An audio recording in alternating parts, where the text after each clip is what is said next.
You're strapped in to a live radio broadcast on Pure Rock Radio. Welcome to the Used Bin. All music, all the time. What are you listening to? Used Bin Radio. Hello there, and welcome to another week of Used Bin Radio. And my name is Brad Hirsch. That is Joe Mama. It's Tuesday night, and this is Used Bin Radio. Hello. And rest in peace, Jim Carroll. Yes, indeed. And there you go. So we have a good show planned for you tonight. Lots of fun, lots of things to talk about. But in order to make this thing happen the way it's supposed to happen, we need you to participate. And the phone number to do that, 310-840-4438, 310-840-4438, or you can get us on the email at usedbinradio@usedbin.com. And there's been a lot going on this week, so I'm sure you have a lot to talk about, as do we. As do we. Joe Mama, how are you? Outstanding. Thank you for asking. What's happening to you? A lot of tunes, as we're going to get to tonight. A Used Bin Radio listener came up to me at the LA Festival of Books and said, quote, "Do you know where you are? You're at the Festival of Books. You're going to read." Nice. So I just thought I'd let you know about that. Now, having said that, brother man. Yes, sir. What are you listening to? Oh, well, let me tell you what I've been listening to. I've had quite the week, quite the musical week. I'm going to start off with the discussion we had last week, which was on Boston's Third Stage album. Right. And I know you're not a big fan of it, and we even got an email about it. I like Fuel the Engines. Right. That's about it. I like the whole record. Yeah? I'm not going to lie. So I listened to it again to make sure that I'm not a moron. And I love it. Listen to this song. How about this? This is Francis Dunnery, by the way. Picture yourself in a valley with flowers and money. This song rocks. Francis has a 10 buck. Yeah, no, this is good stuff right here. Think of yourself. White-tailed doves. Nice. Yeah, I love this. So happy this song came up right now. I've been wanting to listen to this song, actually. I'm really happy. Anyway, so I listened to the Boston Third Stage record again to make sure that crazy and I wasn't the only one that liked it. And you guys are crazy. It's a pretty good record. Yeah? I mean, yeah, Amanda's whatever. But that record's a good record. It's really not the first two Boston records. And if it is, it's like we said last week, 15 years after Don't Look Back. But it's pretty good, man. I don't know what you guys... I have a really bad feeling about this. Who is that? That was Han Solo. Do that again. I have a really bad feeling about this. Dude, that Boston record is good. I mean, for the love of God. I like that record, so I listened to that again to make sure I wasn't crazy. I think that record ruled. What else did I listen to? I listened to Elbow this week because... Laugh it up, fuzzball. I listened to Elbow because our listener Michelle sent us an email about Elbow last week. And if I remember correctly, going off the top of my head, I think that she said that Elbow is what Keane wishes they were when they grew up. Yeah. And what Coldplay wishes they were, period. Right. Something like that. Oh, what Keane wants to be when they grow up and Coldplay wishes they were. Right. And I listened to the new Elbow record, which is The Seldom Seen Kid.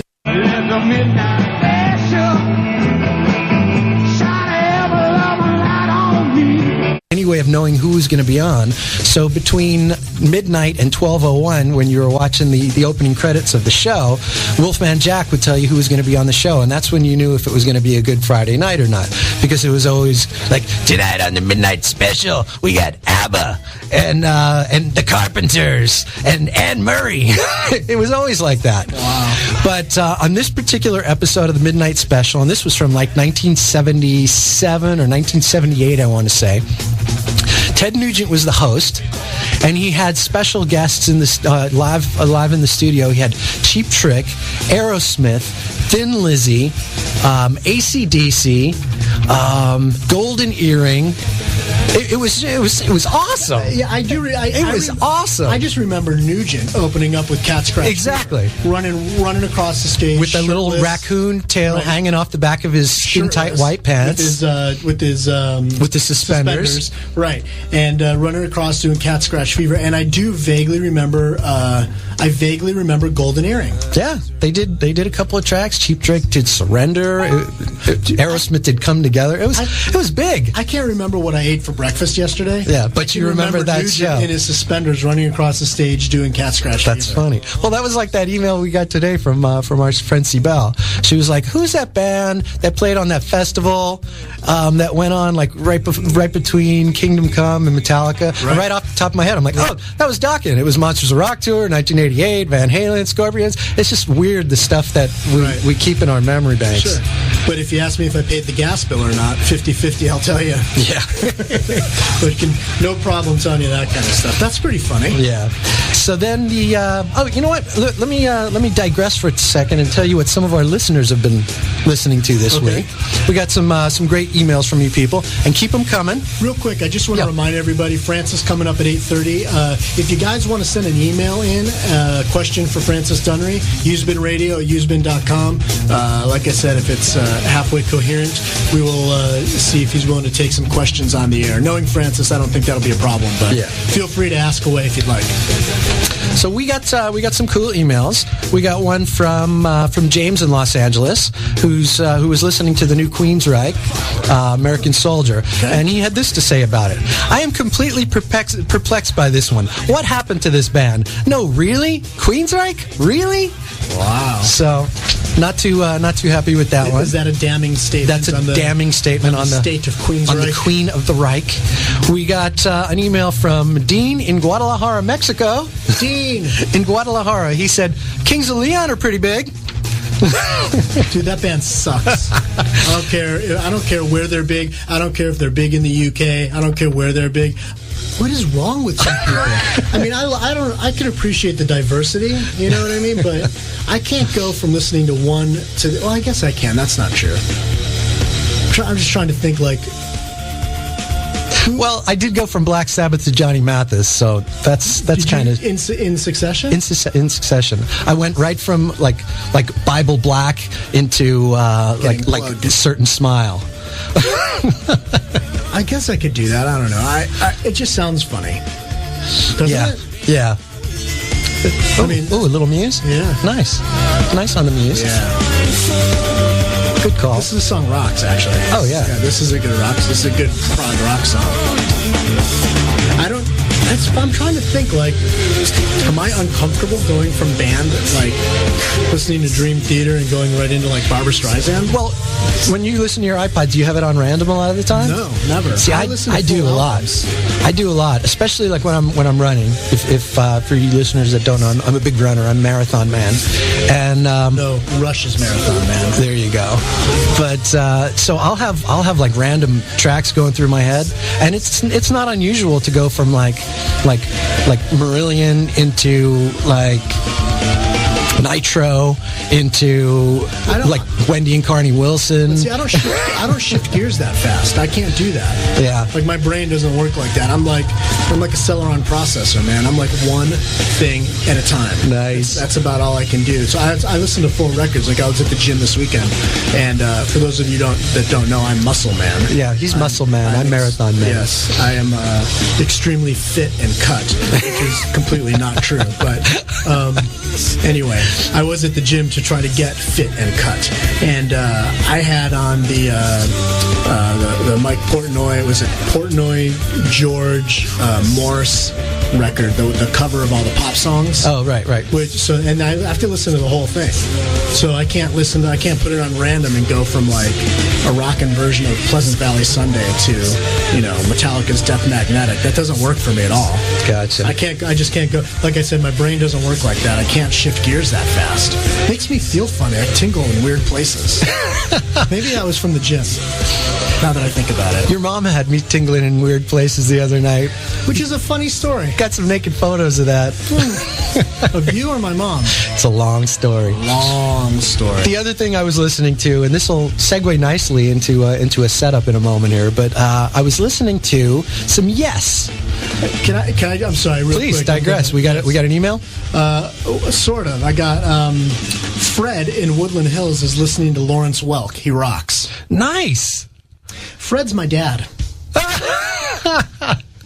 Well, look, my brother Pete, somewhere in New Orleans at the Jazz Festival right now, is listening to Petey Wheatstraw, so he's got us all trumped right there. Yes, but I want to say this, that Fred in Woodland Hills is more of a jazz guy and a Beatles guy than a Lawrence Welk guy, I think. So for him to be listening to Lawrence Welk is sort of, he's on the fringe. That's kind of prog. Fred's pulling someone's leg.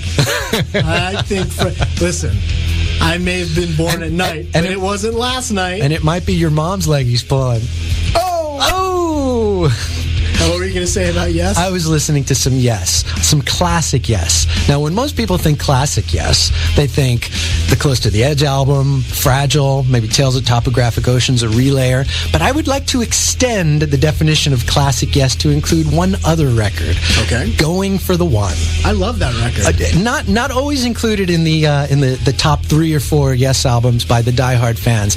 But I'll tell you what, some of the stuff on there is just, quintessential Yes. In particular, the song Awaken, which is, the 15-minute epic that when they do that live, it's not necessarily a rocking song, but it's just ethereal perfection. It takes you to a whole new place. And that's usually the song where John Anderson levitates off the stage. And he sings to the indigenous people. Right. Especially when they get into the second half of that song, that whole Master of Images part. I mean, that's just pomp, prog, grandeur at its finest. Right. But on Yes is very known for. Absolutely. But I mean, that same record's got Parallels and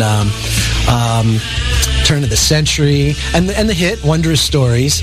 But the one that really surprised me is the title track, which is one of those songs that you know the chorus, you know the hook, but a lot of times it's not the one I'm looking forward to. Mm-hmm. Well, I was listening really closely to that, and the Steve Howe slide guitar on that is just all over the place, and Rick Wakeman and Alan White are just filling up all kinds of space in the mix. But the thing that really carries that, and the thing I was really aware of, is Chris Squire. His bass line on that song is like McCartney melodic. I mean, it's not his usual kind of prog bass line. It's really melodic. It's really bottom heavy. It's really strong, really sweet. But there's something unique about it that I noticed that's unlike anything else he's done with Yes. It sounds like the bass line to a Jackson 5 song, which is Jackson. Yeah, what song? Well, like a couple of those things, like The Love You Save or ABC. It's got this really I have to go back and listen. Yeah, listen to it. It's really in the midst of this pretty epic Yes song, it's got this really melodic, boom boom boom boom boom ba doom ba doom boom. It's this really sweet little pop bass line, but it's really bottom heavy and it's really good. He's such a prog guy, though. I mean, that's sort of surprising that he would just keep a nice little. Well, I guess not really. I mean, I guess not really. It's not that surprising. He would stay real popular. Yeah. I love Chris Squire, though, man. That guy. All the times that you and I have seen Yes together, it seems like when John Anderson has levitated to the point where I have to look straight up to get a glimpse. Right. I always find because he's bathed in white light. That's right. Floating off the stage. Right, with his tambourine. Yeah, with his tambourine. Yes, and the forks playing the spoons and his aura. Yes, but I always find myself watching Chris Squire more than anyone else. It's probably because Steve Howe's not a pretty guy, and that might be one of the reasons. He's approaching Gollum these days. Yes, he sure is. Yeah. In fact, I saw a picture of him this week of oh God, he looked like the 7 hairs that he actually still has on his head. When 900 years old you reach, look as good you will not.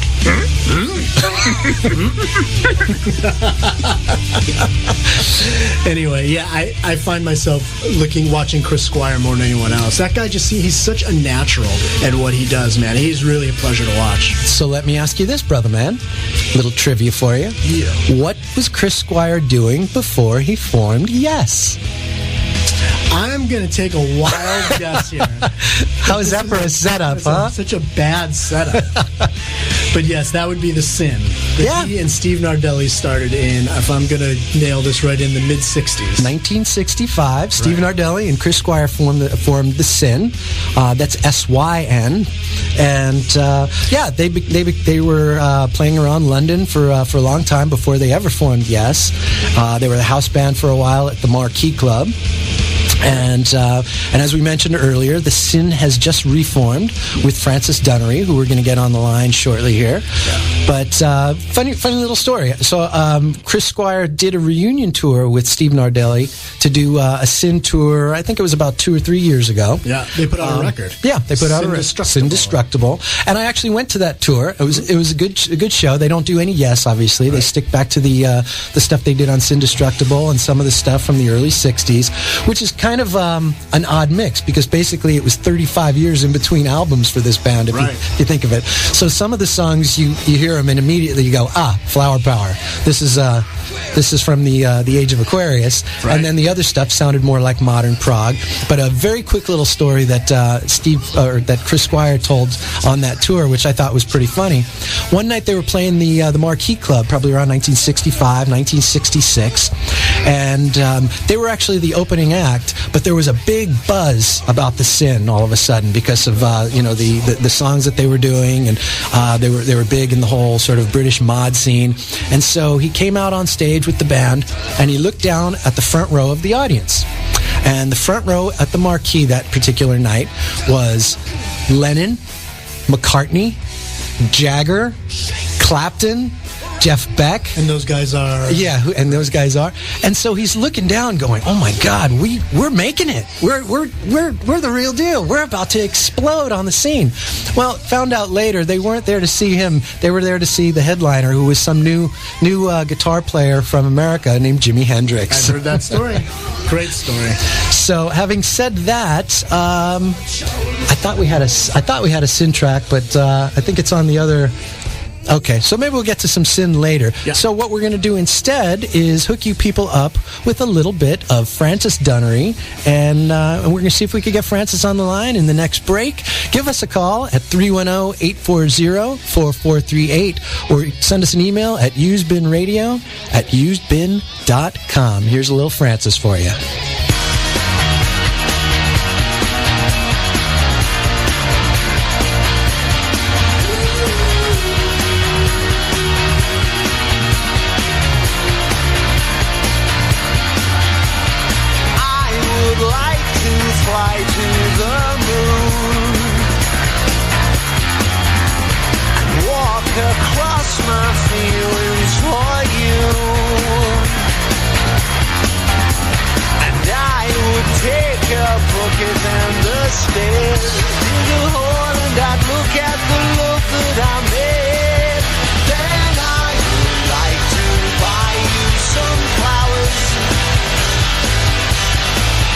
Then I would like to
And welcome back to the Used Bin.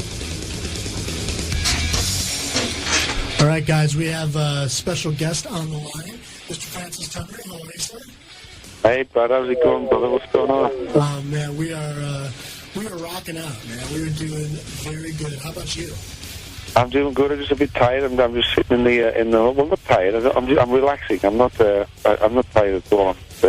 Are you very chilled out. Are you in a meditative state? I'm in a bit of a meditative state, yeah. I need some coffee and a pair of tights. Is there a midget involved in that or no? There will be. Alrighty then. So, quickly, Francis, just to get things rolling, what have you been listening to these days? What's on the Francis Dunnery iPod? It tends to be, well, first of all, I don't have an iPod.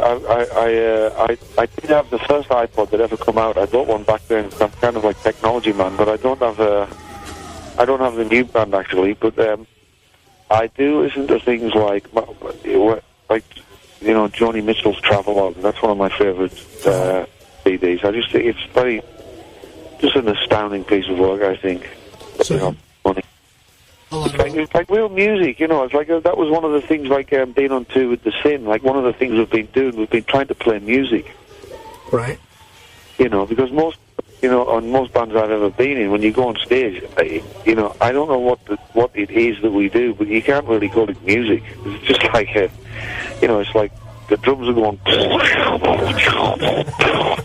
all the backing vocalists are going, but it just isn't music. It's just some it's like, people accept it and everything, but it isn't music. So we've been trying to play music on this tour, and the Joni Mitchell Travelogue album is probably, the best music I've ever heard. It's beautiful. Gotcha. Nice. Now, Francis, you mentioned the Syn. So, Can you tell us how that came together?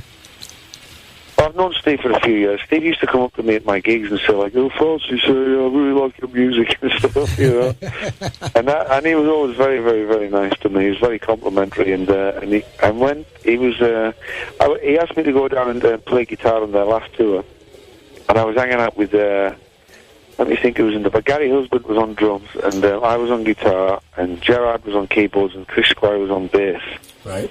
And Steve was on vocals. I think that was the lineup. And then, so we did rehearsals for a couple of weeks, but Steve Howe was going to come and join us. But the problem is that Steve had some problems with his visa or something like that. And then, after 2 weeks of rehearsals, he was like, the tour was on, the tour was off, the tour was on, the tour was off, the tour was on, the tour was off. So I said, Steve, I love you and all that, but dude, I've got to go and, I've got too much stuff going on. I can't sit around waiting for the thing. As much as I'd love to have done it, I had 85 schedules, lined up, and so we ended up not doing it. And I think they toured with Alan White and right. I don't know the other thing.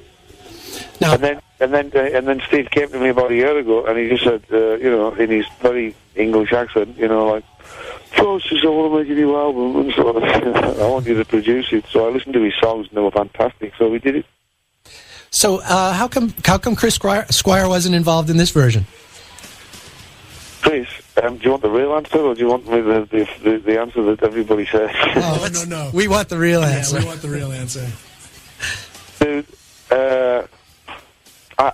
well, I don't know. He had a bit of a falling out. Chris is a bit of a hellraiser. I don't know whether people realise that, but he's See, I always thought that Yes, the band Yes were like these vegetarian guys who was into Buddhism and all this stuff, and then once you meet Chris Squire, you realise that is not the way it is. Chris would put Shane from the Pogues to shame. Oh, really? Oh, dude, people can't live with Chris Squire like that way. He's a nice guy and all that. I don't mean his personality, but the party and them guys do is pretty intense. Is it just Squire? Is it the rest of the guys in Yes, or is it him with anyone who will party with him? Because personally, I'd still like to think that John Anderson is that vegetarian Buddhist guy. John Anderson's kind of like love, peace, and cash. He's a nice guy. He's quite forceful guy. He's quite an aggressive guy. But Chris is him and Chris are the main tension in the band, and you know, they you know, there's always tension between two members of a band, and it's healthy. Right. But I mean, I think the Yes was just got out of control now. Like, them guys have gone into some, like, you know, they're like two divorced, like a divorced couple, and it's just crazy stuff. Steve Howe just keeps his head down. Steve just likes to play, you know, so he's happy as long as he's playing. And Alan White's the swing vote. You know? So that's why Steve Howe's doing Yes. John and Chris are always fighting for the swing vote to see, you know, it's like... So it's a progressive democracy. I wouldn't call it a democracy. I mean, they truly are at the point where they talk to each other through their lawyers and stuff like that. But it's, you know, I mean, that isn't unusual, I guess. And you know, I mean, like that level of rock and roll, like them guys, I mean, from the '60s and '70s, man, them guys are like absolutely. They've got, you know, they're insane. Right. And nothing's changed. So, like, right? That's the kind of whole narcissistic, you know, world that they live in, of like, you know, me, enough about me. You know, what do you think about me? That whole thing. They're absolutely nuts, and like to deal with, you know, I don't just mean Yes, I mean all of them guys. They're absolutely out of their mind. Right. What is the? So that's why Steve Howe is doing Asia, because he just wants to play it. And Chris Squire's out with a tribute singer, so that he doesn't have to deal with John Anderson. Yeah, I think you know, Chris probably just needs the cash. I think that's what it is, because I mean, you know, like.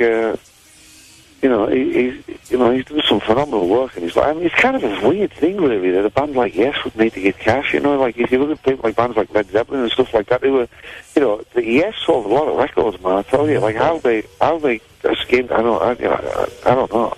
Right. Well, I don't know. So is it weird for you to be the musical director and the guitar player in the Syn when you've been a front man and out in front your whole life and invites and all your solo stuff? Isn't that strange?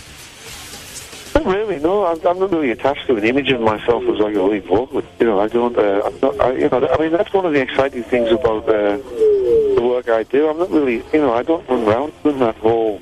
I'm, you know, the lead singer and that's it. You know, I do all sorts of stuff. Like, you know, I pack the gear down and I sign a few T-shirts, and then I'll kind of, you know, make dinner for everybody and, you know, do a bit of astrology, and, you know, I don't.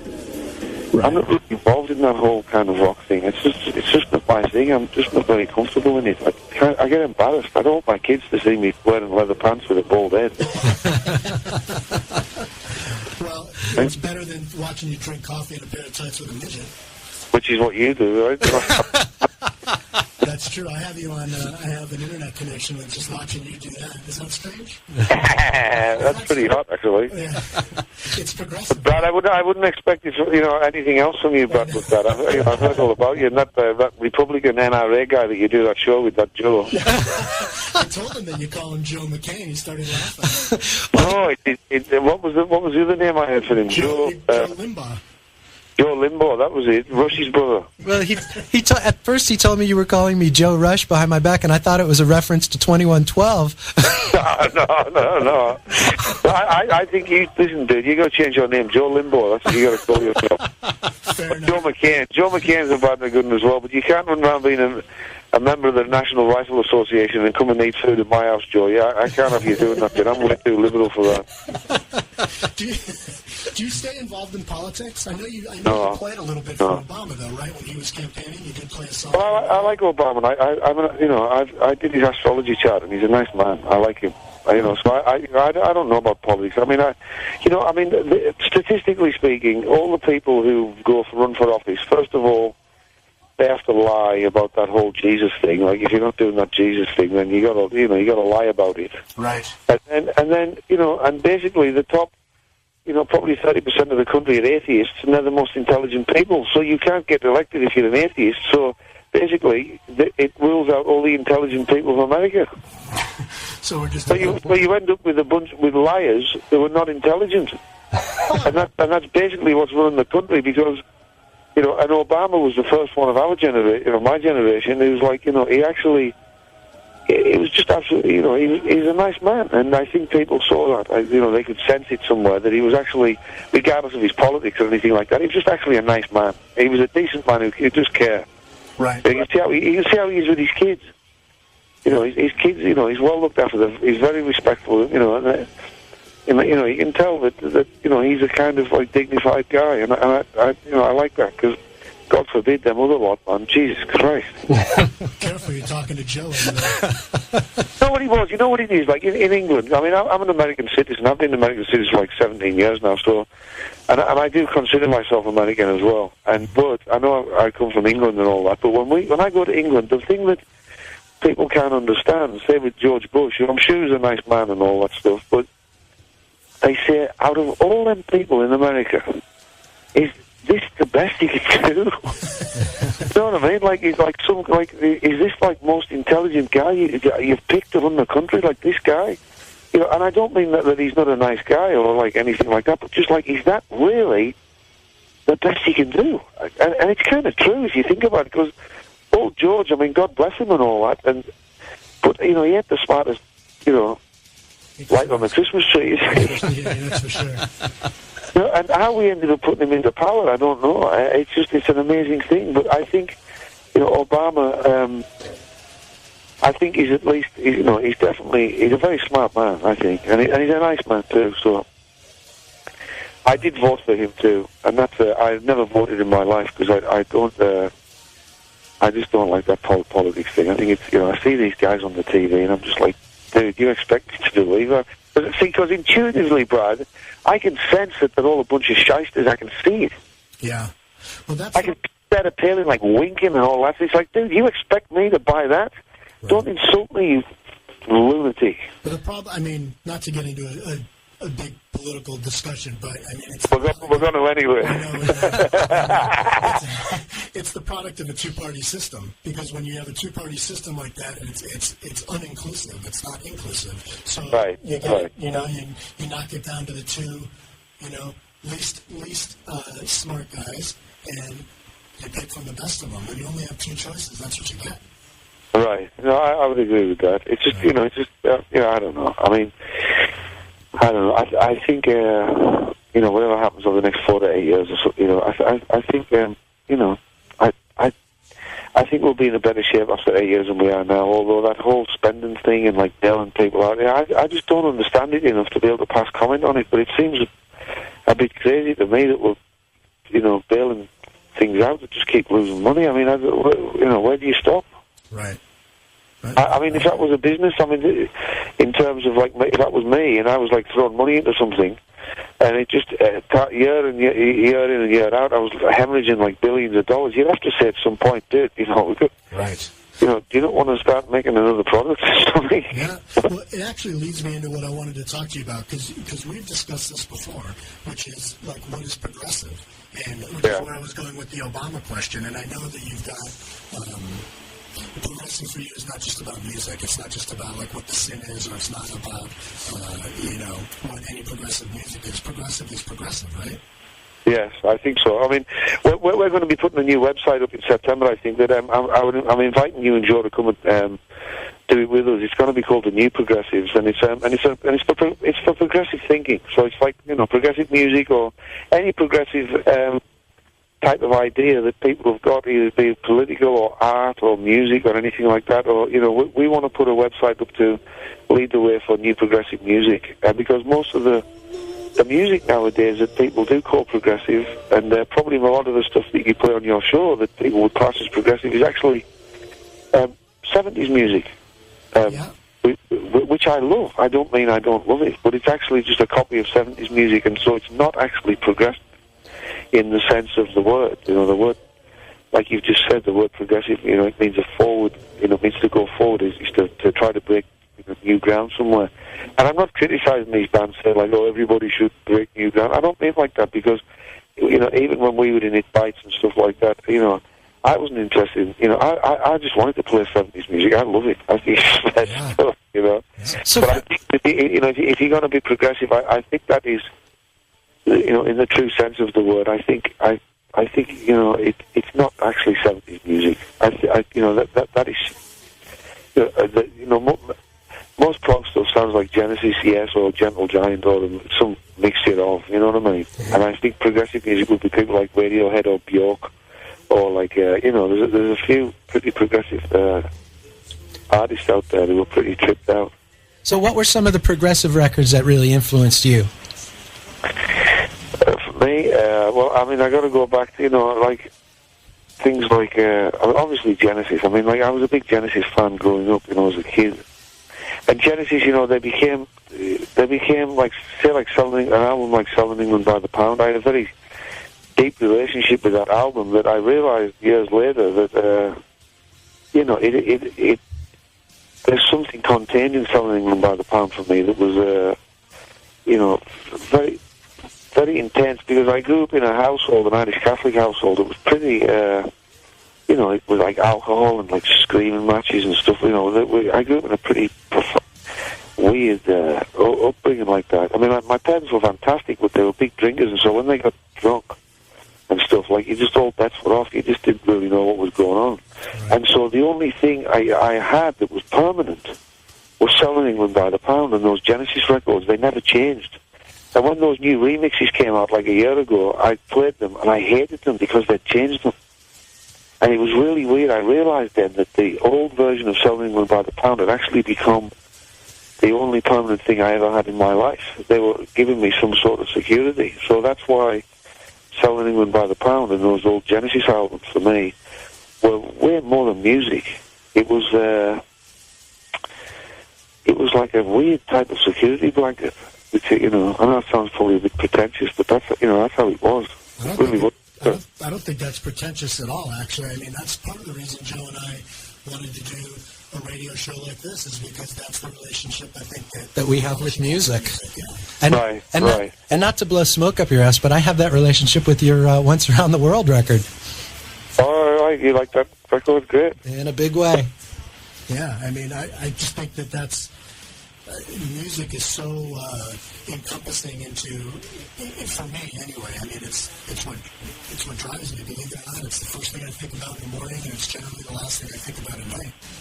Yeah, I like that about you guys. You guys are real musicians, like you have that real, it always brings a smile on my face when I think of you guys. I just love that whole prog thing, because you're very passionate about your music, and I like that. That's very, very charming. Yeah. Oh, well, thanks. So we have an email question for you, actually. This is from someone in Derry City, Ireland. Yeah. And she says, can you ask Francis how the new progressive project is shaping up?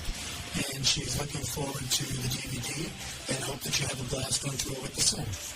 Great. All right. First of all, let me say hi if she's listening. And the new progressives, we're still in the thought process of it. I'm still thinking about it, but I think what I'm going to do with all the people who's going to play on it, I'm going to send them. I'm going to say to them, say if I call John Wetton or something like that, or Dave Meros or any of them guys, I'll just say, listen, B minor at 130 BPM. Just play the favourite stuff you've got, and then when they send me it, I'll place it into a track. And that way it'll be, because I don't think anybody's ever done that. We can make an album like that, and so it will be progressive in that sense that nobody knows what they're playing. Wow! So by the time they hear the finished product, all they're going to hear is their B minor.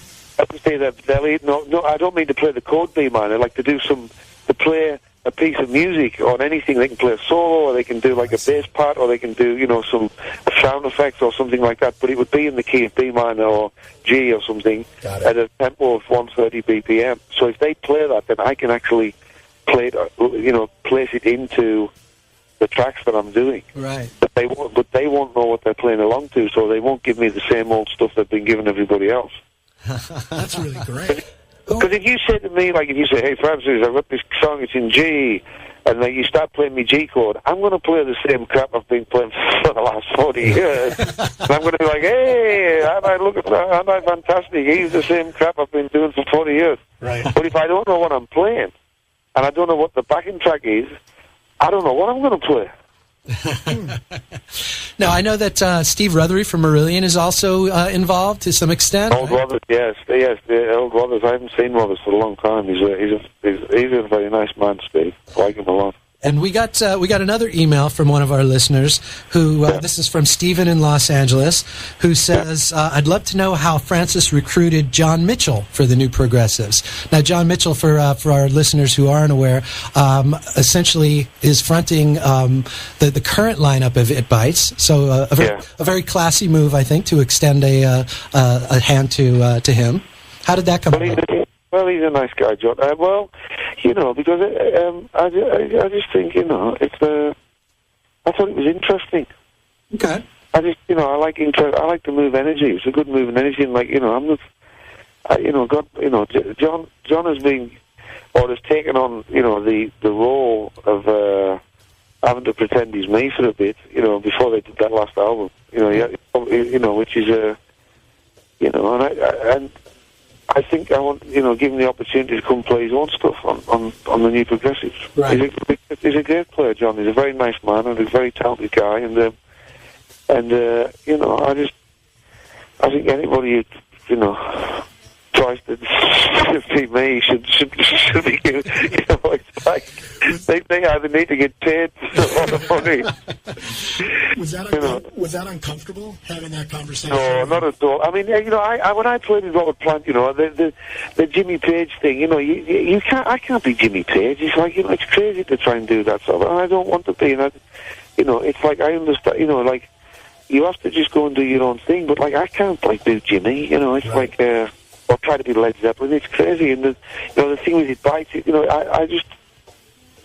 don't think they should stop doing what they're doing, but I don't think it's It Bites. You know what I mean? Right.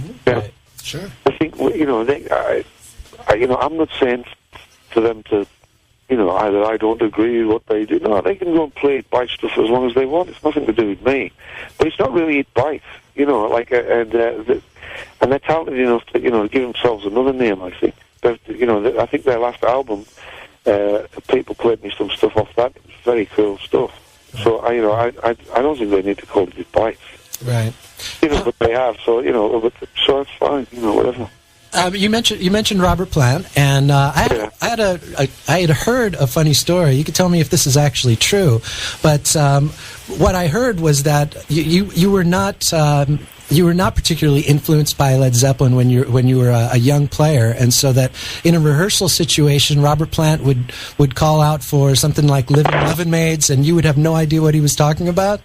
I didn't know any of the Zeppelin songs. So, the one I knew "Down by the Seaside." I used to like that song with them, and obviously a whole lot of love. I'd heard that, and I'd heard a couple of other things, but probably I'd heard 4 Zeppelin songs. I just didn't really. Blues is not my thing. I don't really gel to blues, but I don't get it. I don't understand blues like that. Play Jeff Beck or something, I think that's fantastic stuff when he plays it. But in general, it's. I like in hindsight, I like things like Going to California. I like them Zeppelin tracks more than anything. I thought Physical Graffiti was the best record they did. That's what I thought. But everybody says I'm wrong. Oh, I would totally. Everybody goes on about that early stuff, but I just don't understand it. Well, I don't know if I would say it's not. I love Physical Graffiti. I hands down. I think it's hands down the best they ever did. Oh, you think that as well? Absolutely.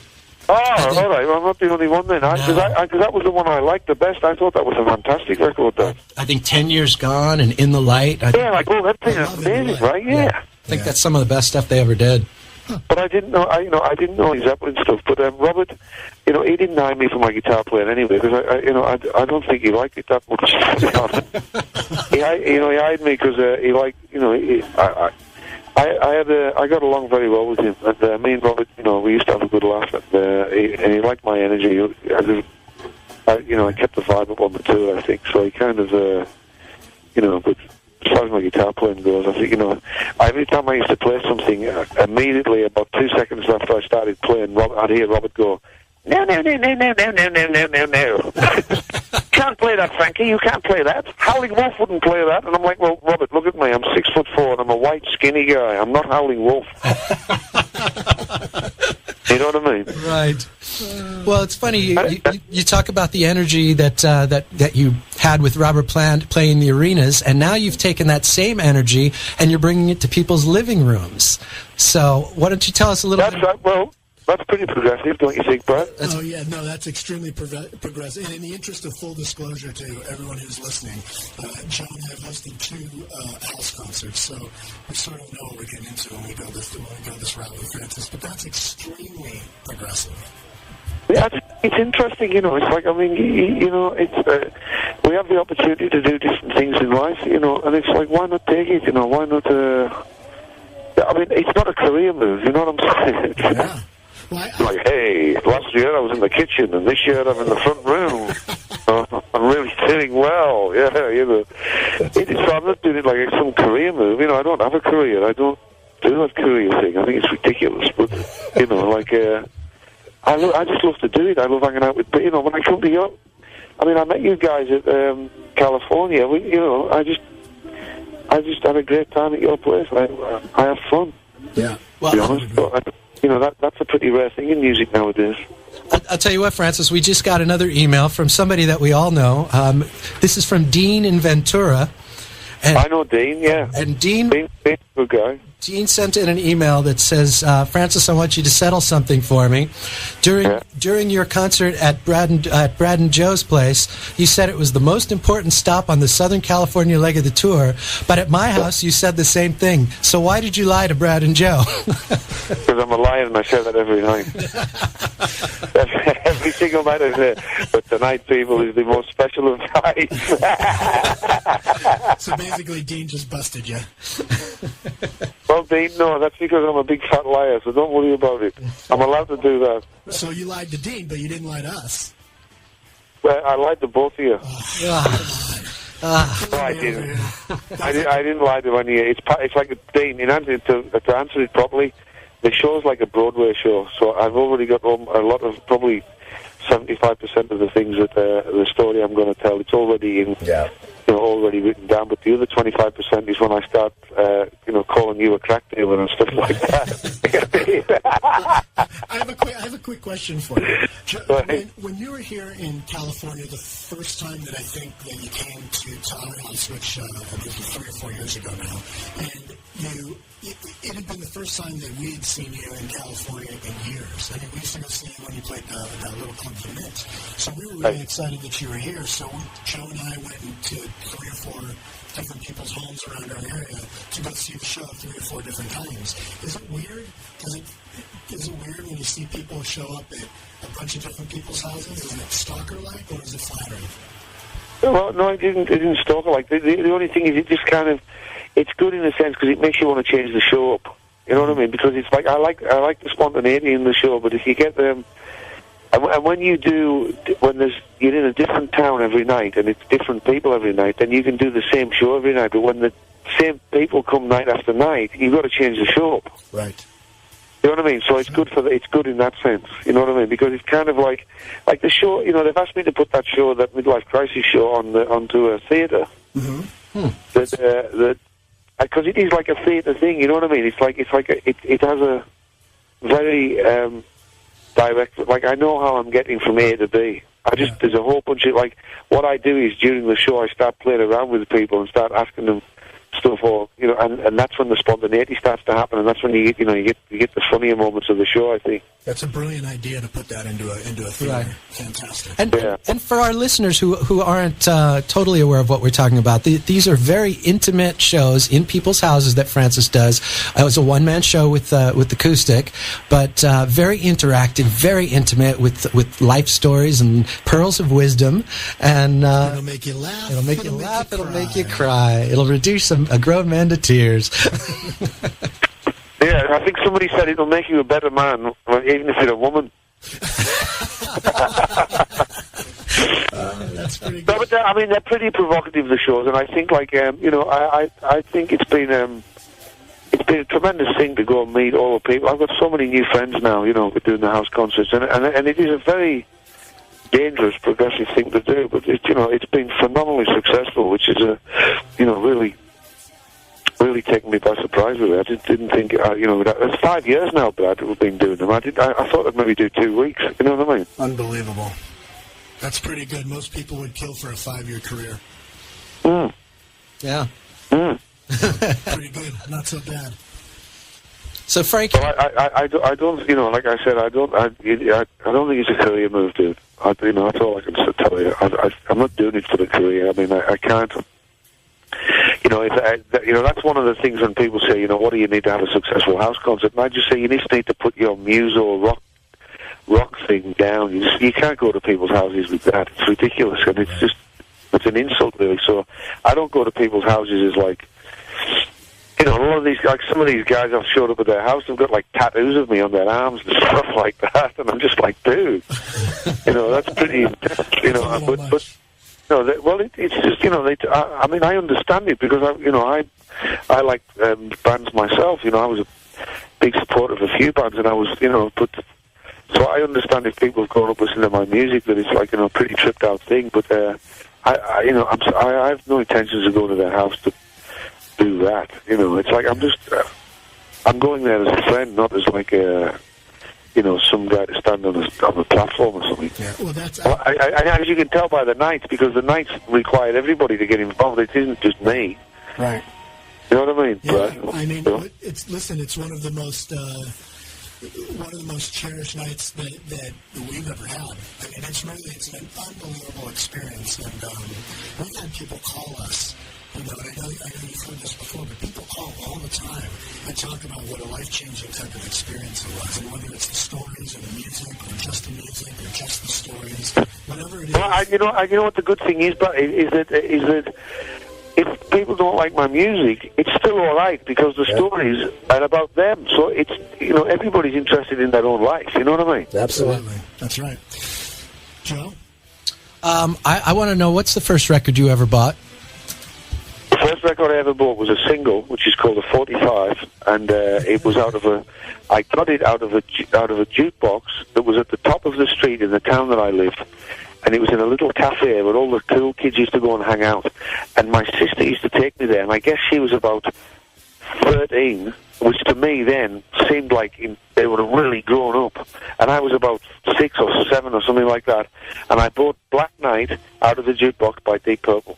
Wow. That's unexpected. You know what I mean? Yeah, that's nice. Good. I like that one. I absolutely loved it. Thought it was great. And this is our favorite question. We ask everybody that comes on the show, if you were trapped on a desert island and you could only bring one Rush album with you, which would it be? Oh, my God. I figured we'd stump you. Here's one. The Best of Rush. That's the easy way. It's a good answer. I find that like on most Rush albums, there's 2 tracks that are just killer, like absolutely killer. Right. You know what I mean? There's usually because a lot of the stuff that old Geddy and them get up to, it's like, it's kind of a bit Canadian for me. They kind of like go off on that like Canadian trip where it's like, it's like Canadian prog. They do like a different type of prog, and it's or like American. It's like so it's not as English. That's what I mean. And but when you get, they always have a couple of tracks where you hear the parts they do, and you just think, dude, that's so radical. It's fantastic. Yes, I understand completely. So I don't know which Rush album I would take. Which is your favourite one, Brad? Because you obviously like them. Oh, I would say, for me, it would probably be 2112. We actually had this conversation on the air on last week's show, and I think we spent about a good 15 minutes going back and forth trying to hone on which one exactly it would be. Yeah. 2112 is probably right at the top of the list. I think that's the safest bet for you. I think that's everybody's favourite, isn't it? Well, you get the big concept piece, and then you get, three or four other tracks that are sort of like your good, like something for now, whatever kind of pop-ish kind of stuff. I'll have to go and check that out, man. I haven't heard that for years. It's weird you say that, because I remember listening to that smoking pot. And I'll tell you some other albums we had with It Bites. We used to go and listen to Tomato and Drama. You know, the two Yes albums? Sure. One has Trevor Horn on it, that's singing. Right. Yeah, Drama. But it was a great record still, and all them, and we used to get bombed out of our brains on pop, man. We were like screaming like out. We were just, you know, I thought I was the Virgin Mary or something. I was like absolutely out of my mind. And we just put these Yes albums on, and it was like, oh my God, it was incredible listening to them things bombed out. Yeah, that's a good one. That's a good one. So Yes, usually the Yes and Yes Drama. And Tormato. And Tormato. Love it. All right, Francis. Yeah. Thank you for being so cool, man. That was you were just on the air for about 40 minutes, pal. Was? Jesus. Yeah, you did good. All right. Well, and how's your show going? Is everything going good? Going great. We're having a blast, and best of all, we get to talk to people who love music, and we get to talk to Francis Dunnery. It's like a 2-hour. Don't you forget, I want you to come and help me with that new Progressives project, right? Because you guys are, in my mind, so you guys are like the prog guys. Well, That's how I describe you. I always, when I talk about you, I go, yeah, I got these two prog guys, man, out in Los Angeles. These guys are radical. They know everything about prog music. They could tell you, like, what David Jackson from Van de Graaff Generator got his hair cut before he played his second sax. You know, what tights, Ian Anderson, what brand of tights Ian Anderson wears and stuff like that. It's the same kind of tights you're wearing now. It's the same tights I've got on right now, bro. That's absolutely true. I'm going to find that foot and give it to that midget. I'm looking at my feet. It's got Jethro Tull embroidered on the bottom. Outstanding. Let me just tell you something real quick before I go. Yeah. There's a great story, that when you join Jethro Tull, they say that you go to meet Ian Anderson, he goes, oh, hello, how are you, and welcome to the band. And then you have to go back into his storage cupboard, and there's a big flight case in there full of tights, and you have to pick your own tights. That's right. And if that's not progressive, I don't know what is. That's prog, dude. Tights are prog. That is prog. Well, I'm gonna call you. I'll call you later. We're gonna figure out when Joe and I are gonna come up there, and we're gonna we'll nail down some new progressive stuff. And I miss you. I want to hang out with you. All right, bud. Yeah, anytime you want, man. You give us a call. And Joe, you got to get off that party thing, dude. I'm telling you, you can't be that Republican National Rifle Association guy. Someone's got to hold the flag. I'm coming up there to beat the shit out of you if you don't put that whole thing down. We're gonna have Roger Dean design our new flag, and then it'll be really progressive. Yeah, exactly, dude. All right, man. Best to Erica, and talk to you soon. God bless both of you. Bye, guys. Thank you. Thank you. Go forth in Prague. Go forth in Prague, my brother. Bye-bye, brother. Bye-bye. Take care. Frankie D. Yeah, that's he is good fun, man. I love talking to Francis. You could talk to that guy for hours and hours and hours. That's a blast. Good stuff. That's good stuff. How about you and I take a little break? Yeah, we're going to play. All right. How about a little It Bites in honor of Frankie D? Yeah. All right. Here's some It Bites for you. Enjoy.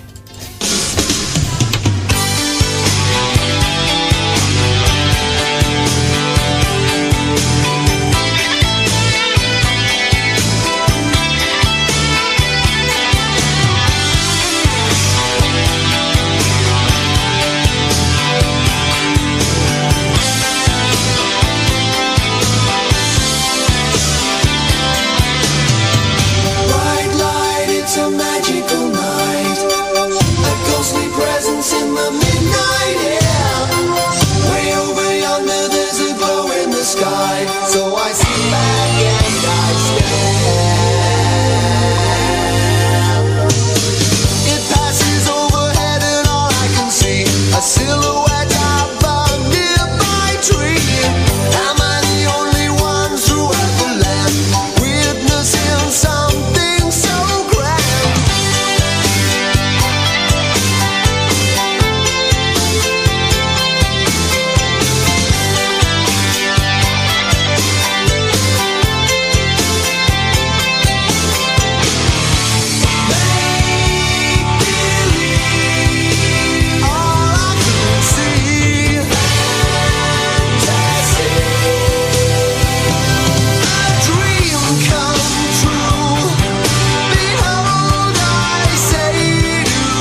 listening to.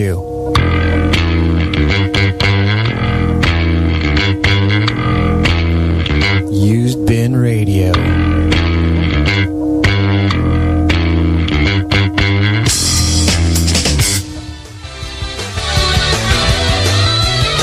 And welcome back to Used Bin Radio. How's it going? How's it going over there, Brad? It's all good. That was too much fun with Francis. That was a good time. Talking to that Good guy. time. Hey, everybody, give us a call if you can. We're at 310-840-4438. We want to hear what you people are listening to. Or send us an email at usedbinradio@usedbin.com. How about we go into a little bit of the music news, find out what's going on. Yes, sir. What's going on in music, Brad? What's going on in music? Well, that's funny you should ask. I have a story here about Kansas, and not my favorite band, but not my wife's favorite band either. Right. Well, Kansas is celebrating their 35th anniversary of the release of the self-titled Kansas album from 1974 with a live DVD. There's No Place Like Home. How clever is that? No Place Like Home. That's cute. So, and that'll be released on August 4th, and it is with orchestra. Kansas with orchestra. With a 50-piece orchestra. And in the band is Steve Walsh, Rich Williams, David Ragsdale. Hope I didn't screw that up. Phil Ehart. Billy Greer and Phil Ehart. Nice. And they were also united with former members Kerry Livgren and Steve Morse. Kerry Livgren. Yes. And he's the guy. He's the guy. He was like the guy. He came up with the riff to Carry On Wayward Son. So that's pretty cool. That's pretty cool. Well, that's the thing with Kansas is they're such a staple on classic rock radio for 2 songs, and that's it. Yeah. You know what I mean? So if you're going to go buy the DVD, it's in 5.1 surround sound and high def for Blu-ray, and that comes out August 4th. Very nice. Hey, this was a story that I found that just seemed so appropriate for Used Bin Radio. Yes. I mean, what with all the mom jokes going back and forth about the naked photos and all, just seemed ideal. But Sebastian Bach is going to be on IFC, the independent film channel. He's going to be hosting and judging America's Hottest Rocker Mom. Of course he is. They've got a contest coming up, and the winner wins $5,000. But what's really kind of funny is the categories, and it says in here that each rocker mom will be judged on performances in rock trivia, rock karaoke, best rocker outfit, and show us your moves on the pole. I don't understand this kind of stuff. That's reality TV at its finest now. I hate that, man. I hate that. That's like Rock of Love bust. It's just so stupid to me. Brad, will you stay on this tour and be my Rock of Love? Oh, man, I just think it's so silly, no? Big John, give him a pass. I think that's just stupid. Like, I don't understand any of that stuff. I don't know how people watch that crap. I mean, you're really going to watch Bret Michaels pick girls that you know he's not going to really be with? I mean, it's just so stupid. I mean, it's not even fun because it's so set up. If there was something at least a little, but it's like the train wreck on the freeway that you just got to stop and take a look because it's like, really? Every week, though? Really? Well, the finale episode is always a good time. I guess so. Because that's when those girls are really trying. Well, for all our Canadian friends out there, I have something a little more in the metal range for you. Slayer and Megadeth are going to do 4 shows. It's called the Canadian Carnage Tour, and they'll be co-headlining, and they'll be playing with Machine Head and Suicide Silence. Tickets go on sale May 2nd for all of you in Canada, and that tour is in late June. And they are playing at the GM Place in Vancouver, Rexall in Edmonton, and the Saddle Dome in Calgary, and the MTS Center in Winnipeg. And that will be a heavy tour. But notice it's not called Gigantour anymore, because I think Megadeth learned that was just not a profitable way for them to go. I wonder if this is even considered like a Gigantour type thing.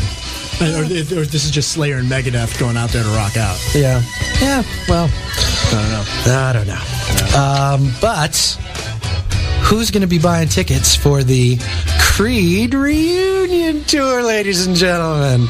That's right. Scott Stapp and Mark Tremonti and Scott Phillips and Brian Marshall, the original 4 guys from Creed, have reunited after all these years.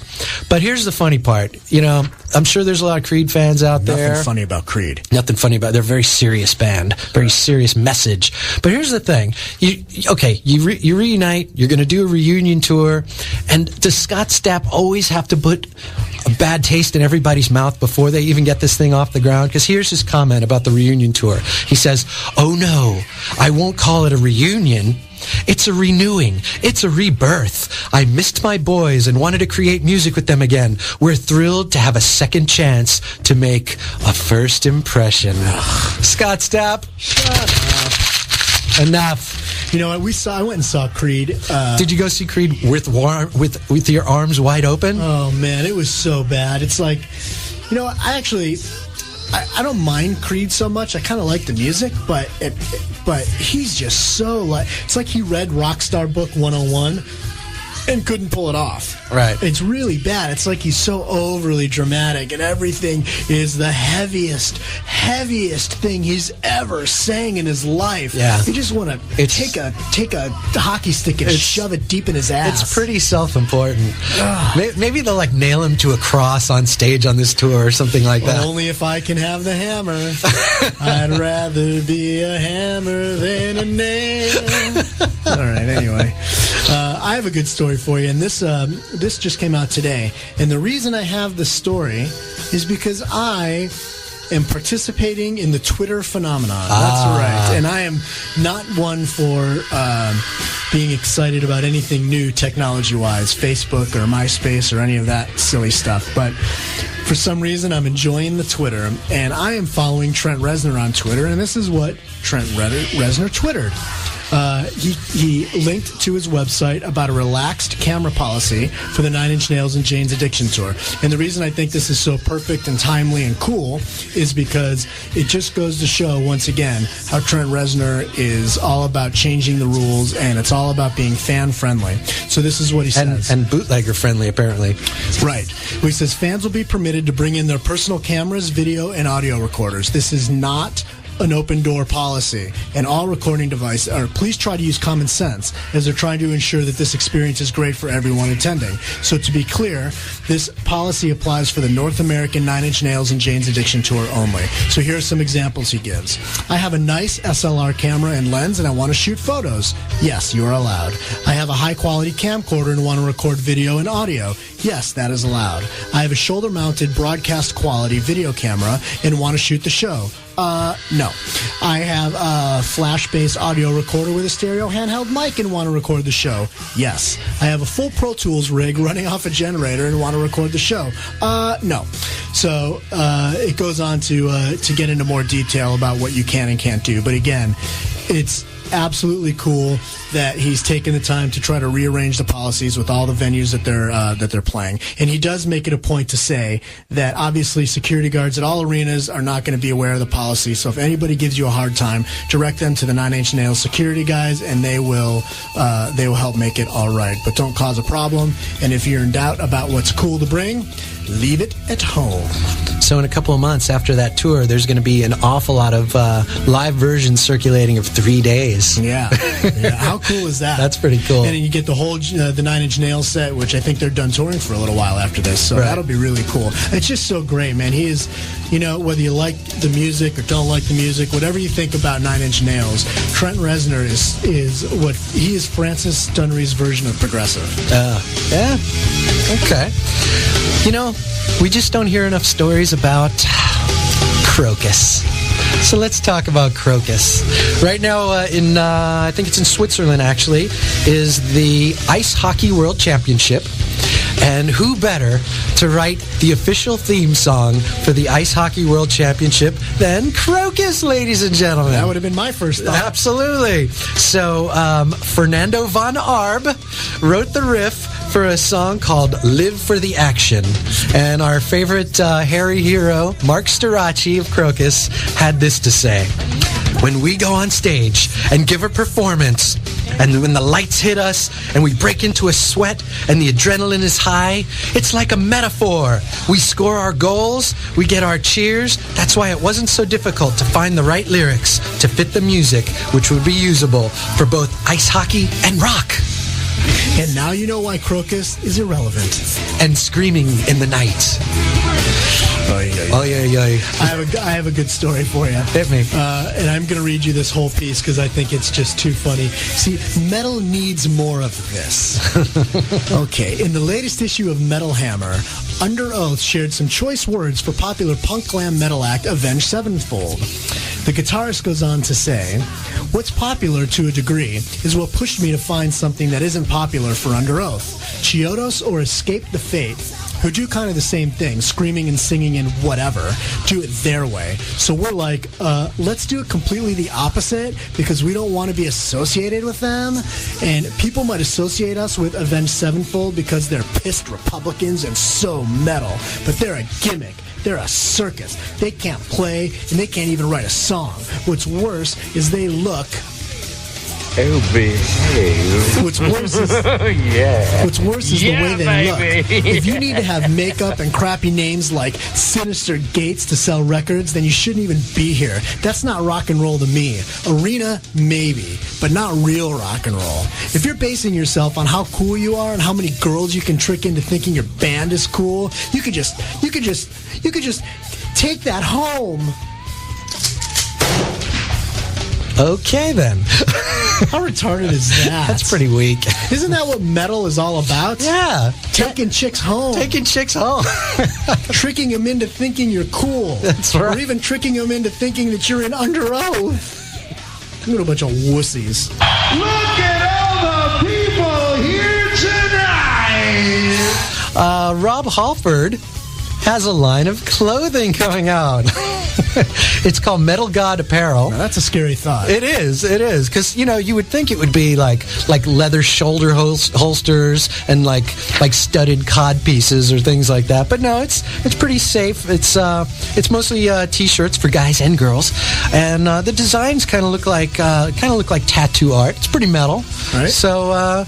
That's what Halford's up to right now. Is it for boys and girls? For boys and girls. And not just boys? And Nostradamus. And if you're in Under Oath. And Johnny Mathis. Who was just plugged. Oh. Ba-da-bump. The last story I have is just a quick plug for the Bonnaroo Festival. They have a thing called Bonnaroo 365, which you can go to the Bonnaroo website and click on the link to Bonnaroo 365, and they will be featuring the whole Fish Clifford Ball box set, which you can stream in its entirety for free, and that starts streaming on May 11th, which is very cool if you are a Fish fan like I am. That's it, man. That's all the news stories I got. You get nothing. You lose. Good day, sir. Okay. Thank you, Mr. Wonka. Hey, last thing I wanted to talk about was our boys in Heaven and Hell. Back to the Sabbath topic again. Apparently, they did a top secret show over the weekend. It was basically the rehearsal for the upcoming tour. Our good buddy Gene Kirkland shot the photos, and those are up on the BlackSabbath.com website right now. It's black. It's black. Sabbath.com. That's because Sharon Osbourne probably owns BlackSabbath.com. Along with Tony Iommi's nuts. But how funny is it that Heaven and Hell, even though they can't use the name for their band, their website is black-sabbath.com. Is there any doubt that this is a Black Sabbath record? Yeah, that's kind of silly, right? Yeah. It just occurred to me that was what was going on. That's silly. So they did a little 4-song set over the weekend. They did Bible Black and Fear and Follow the Tears and Time Machine, all from the new record. And they had some radio station winners come down to witness the show. And so that's all good. So they're getting ready for the tour. And it got me to thinking that those guys have been touring an awful long time, especially one of them. And I think you know where we're going here, but Ronnie James Dio is 32 years old. He could be closer to 90. He's not even close to 90. It's a well-guarded secret, and apparently it's much more guarded than I realized just how old Dio is, because I figured, all right, we've always had this difference opinion. I mean, you think of like some of these classic rockers, you figure, they're in their 50s or whatever, or maybe like the Mick Jaggers are in their 60s, that kind of thing. But I really believe that Ronnie Dio could be in his 70s. And so I figured, all right, well, I'll just go searching online. I'll see when he was born on one of his websites. No websites are telling anything about when he was born. What we could find out was that he was born in Portsmouth, New Hampshire. He later moved to Syracuse, New York. But here's the thing. He started playing in bands in 1957. His first band was the Vegas Kings. And how old was he then? 16? Well, see, we don't know. It's very much a mystery. In fact, Ronnie himself had a quote here saying that I began playing the trumpet when I was 5 years old. And I was in many, many bands. But my age is not important. Just the music is. That's what Ronnie says. So even he thinks of this as a guarded secret, or a secret worth guarding. So here's what I'm figuring.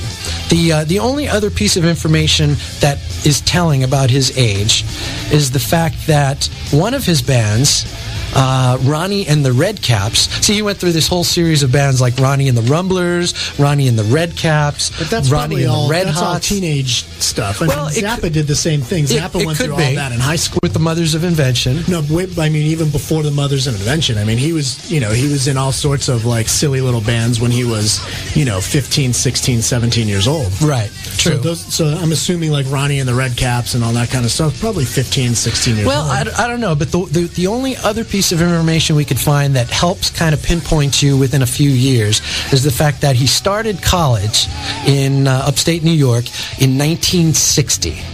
So I'm thinking this. If he came right out of high school and started college, he would have been 18 in 1960. If he was really involved in his bands and maybe he took a year or two off, then maybe he started at like 20 or something like that. Which basically means he had to have been born sometime between 1942 at the latest, right, and 1938 or 1937 at the earliest. Unless he was like Doogie Howser, and he actually started college when he was 7. Well, that's another alternative. But if he was born between 37 and 42, that puts him somewhere between 68 and 72. So the guy up there singing Die Young could actually be well into his 70s. Do we have the date that he sold his soul to the devil?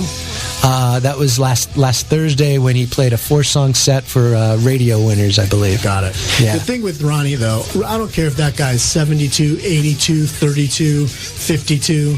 That guy could blow out a forest fire. I mean, he's got just such a big, big voice for a little man. He's been doing that since I've been going to see him, which is the Holy Diver Tour, I think. And he still puts on a show, so you got to give him that. But it is a mystery just how old Ronnie James Dio is. When 900 years old you reach, look as good you will not. And that's all we got to say about that. Hey, you want to hear some of the new Black Sabbath? You mean the Heaven and Hell? Yeah, the new Heaven and Hell. Sure. All right, here's a track off the new Heaven and Hell record. This is called Bible Black. Enjoy.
quiet, numbskulls. I'm broadcasting. You're listening to a live internet broadcast on Pure Rock Radio. At PureRockRadio.net.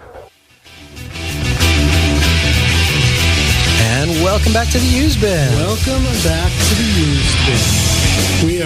We're close to wrapping things up, but we have a couple of emails that we wanted to get to.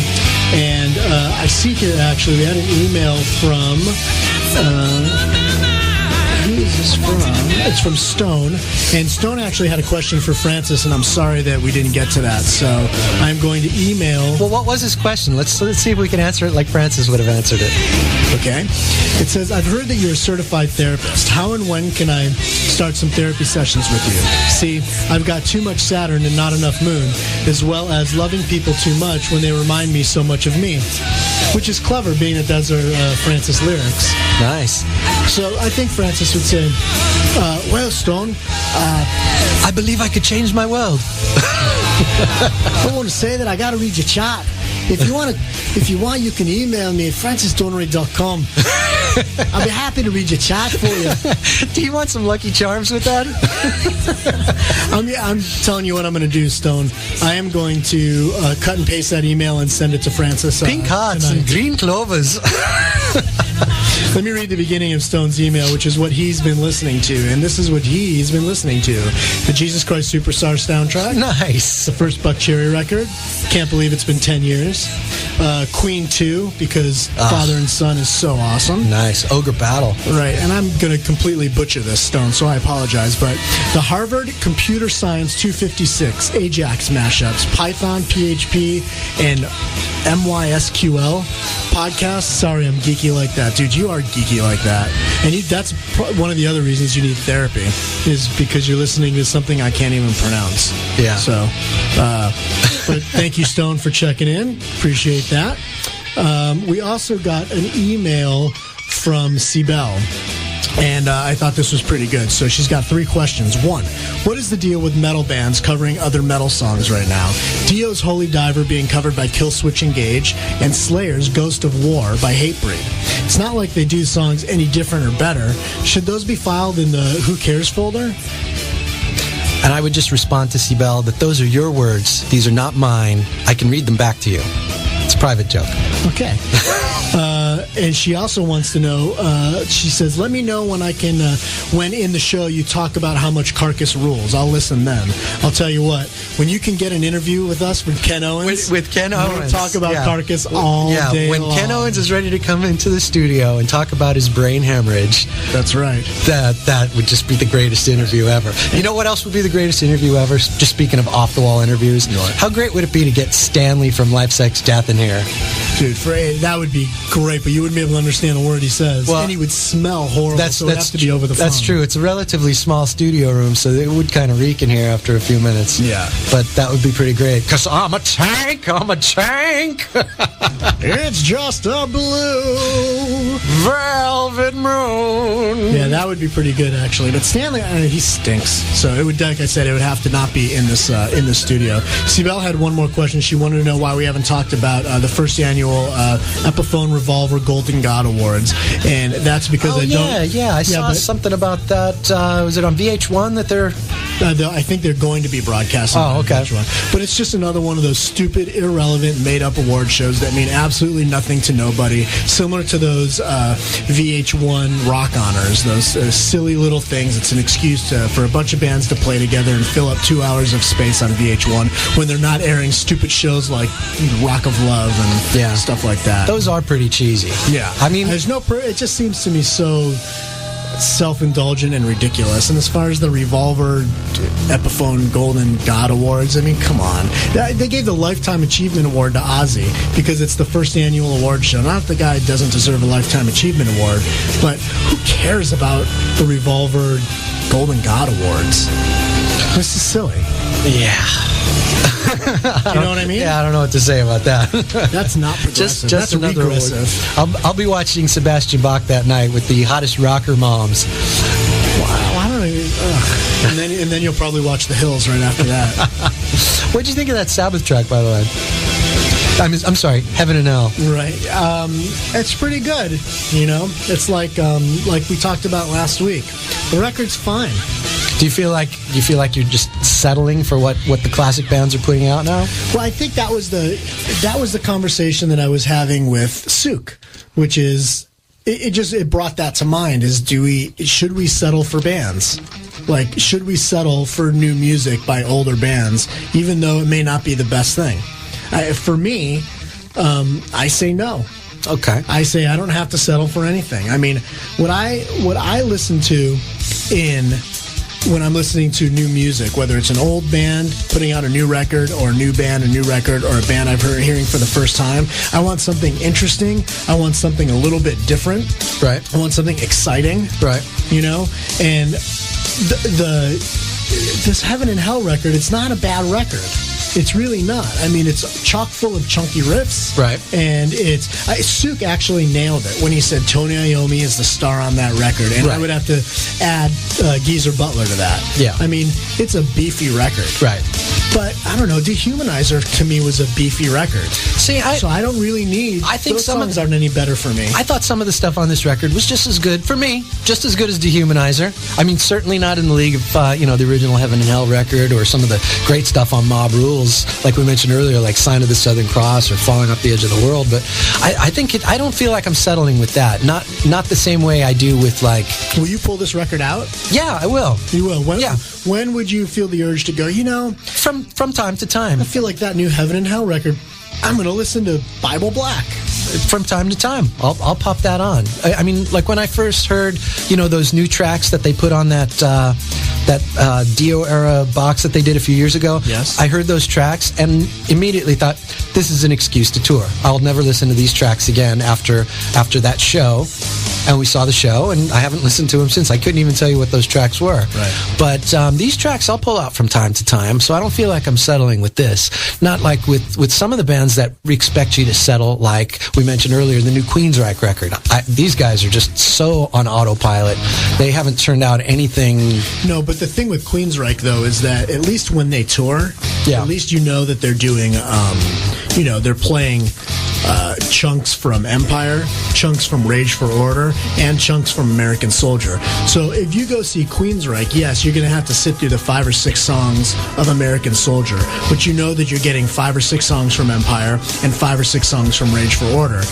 I mean, for me, I'll sit through that. Yeah. No problem. Okay. Will I ever pull out the American Soldier record? No. Probably not. No, not at all. Would you have pulled out the last few Queensryche records, with the exception of maybe even Mindcrime 2? See, Mindcrime 2 was interesting because I thought towards the middle of that record, some of it, and particularly the pieces that were a little bit more theatrical, I thought some of it was actually pretty good. But the whole beginning just seemed really kind of pointless, and the whole ending was absolutely ludicrous because it ends on such an ethereal note, and you want some kind of like big, punchy Queensryche, fist in the air kind of anthem to end that thing, like on the original Mindcrime. We were talking last week about, not on the air, but we were talking last week about the, if Queensryche, are they aware of the relevance of the first Operation Mindcrime in the landscape of progressive concept albums? I think the fact that they decided to go back to that well again and do a Mindcrime 2 tells me they know it was a highlight and probably the most important moment in their career. But I'm not talking about just in their career. I mean, that is when you're talking about in general, top 10 progressive albums, progressive rock albums, progressive metal albums. I mean, that's right up there, and that's saying something. Right, right up there with 2112 and Scenes from a Memory. Right. That's really saying something. And Johnny Mathis's greatest hits. Who got plugged. That's pretty, that's saying something. Yeah, indeed. But yeah, I think they've got to be aware of their place in prog metal history. Yeah. Wow, I'll tell you what, they did an in-store not too long ago. Somebody was telling me about this over the weekend. They did an in-store, some record store did a little acoustic set, but it doesn't even resemble Queensryche anymore because I think it's, well, obviously Chris DeGarmo's not with them anymore, but now they have an additional guitarist who's Jeff Tate's son-in-law. I think his daughter is singing backing vocals with them now. Right. His wife has been managing the band. So for all intents and purposes, I think that guitar player is the guy. He played on Tate's solo album? record and that tour. He did a little tour, I guess. Oh, okay. He's also putting out a wine. Jeff Tate's got what is it? The Three Rivers Winery is putting out Jeff Tate red wine. What is it with rock guys and wine? Isn't Maynard James Keenan is doing something? Is doing similar thing with wine. He's on a wine tasting or a wine thing. It's Operation Wine Crime. But yeah, I mean, some of the classic bands, I think they really do kind of expect you to settle. Sabbath, not so much. Queensryche, definitely. What did you think of like the last AC/DC? I mean, that's pretty much autopilot, I think.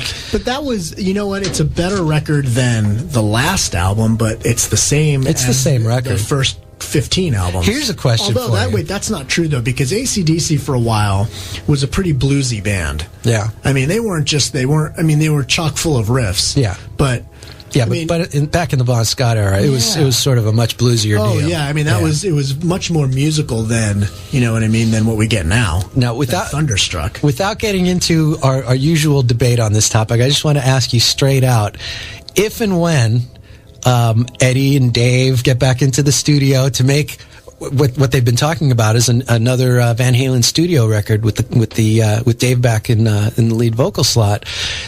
Do you think it can measure up to their original glory? Do you think it'll be a classic, or do you think it'll be something where fans of the Dave era are settling? I'm not going to even answer that question, and I'm not going to answer it not because of the little debate that we have going with with the Dave and Sammy thing, but I mean I don't know what they're capable of now. I don't know what is Dave capable of writing. What is Sammy capable of doing? I don't know. Can you hear me out there? I'm just saying I don't know what. I don't know what those guys are capable. I'll be first in line to buy it. Put it that way. I'll actually buy that CD first day. Not download. Not wait to hear it from somebody else. I mean, I'll listen to that thing right away. And I mean, just out of pure curiosity. Yeah. I don't know that it's like the greatest. I mean, I don't know what they're capable of. I should say that. I have no clue. I know that diehard Van Halen fans are going to tell you it'll be the greatest thing since sliced bread, but if that's what you think, I think you're lying. Well, I think it's time for the final countdown. Oh, nice. This is the part of the show where we like to tell you our final countdown of a few records that you ought to listen to just cause. Right. So what do you got, brother man? I have a couple records that I think are very cool records if you have not heard them. First record is The Answer's Rise, which is the first record by these guys, English rock band, who are very cool. I actually heard about these guys reading an issue of Classic Rock magazine, believe it or not. Love Classic Rock magazine. And I read the review of this record, and it was under the sleazy category. So I figured, all right, it was worth a shot. Little sleaze rock. Yeah, it's cool. I mean, it's kind of like, it's kind of Guns N' Roses-ish, and it's just a very down and dirty rock album. Came out in 2006. They have a new record out now, actually, too, which I'm not a huge fan of, but they're out on tour in Europe, and I believe they opened a bunch of AC/DC gigs here in the States. So, but I think that's a very cool record, so you should check it out. The name of the band is The Answer, and the name of the album is Rise. Nice.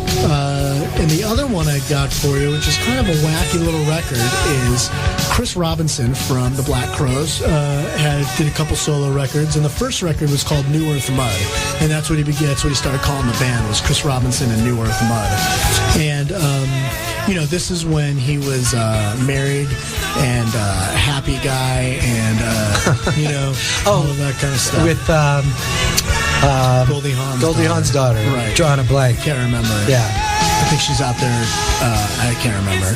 Anyway, so this is when they were married, and the name of the album is called New Earth Mud, and it is it's weird. It's like an antithesis of the Black Crowes in that it's like a happy like I'm comfortable with myself, totally comfortable in my own surroundings kind of record. It's like he just set up camp in his living room, set up a bunch of mics, and just started playing like songs. Went, oh man, I feel good. Like that's what this record reminds me of. Interesting. I love it. I think the tunes on there are really, really cool. And like I said, not really Black Crowes-ish. They're just really mellow and kind of hippie-ish, you know. Do you know who else is playing on it? No, you know, actually, it is one of the guys that played